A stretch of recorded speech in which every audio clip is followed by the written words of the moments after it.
Man accused of stabbing author Salman Rushdie, 24-year-old Hadi Matar, appearing in a Chautauqua County courtroom today. Court officials discussing how the case will now proceed. Our Chelsea Swift was in the courtroom for the hearing. She joins us now in the control room with more about today's ruling. Chelsea. Sean, Judge David Foley ruling a gag order will stay in effect. Court officials say the defendant has the right to a fair trial.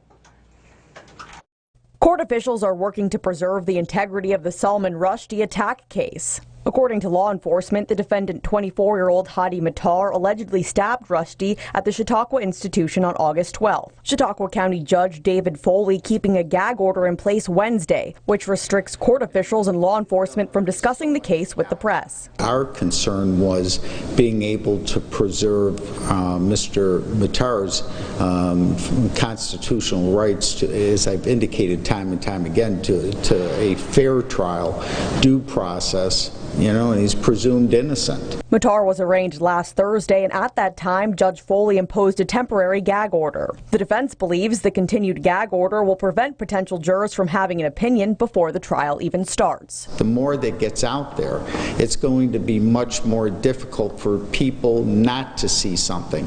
And secondly, the more they see, the more they hear, the more they're exposed to things, it's going to make it much more difficult not to have formed an opinion. The Chautauqua County District Attorney says the judge's ruling to keep a gag order in place is helpful in conducting a fair trial. I think that the judge has a legitimate concern in maintaining the integrity of the proceedings. If you were to look at it, there is a conflict between the defendant's Sixth Amendment right to a fair trial and the freedom of the press.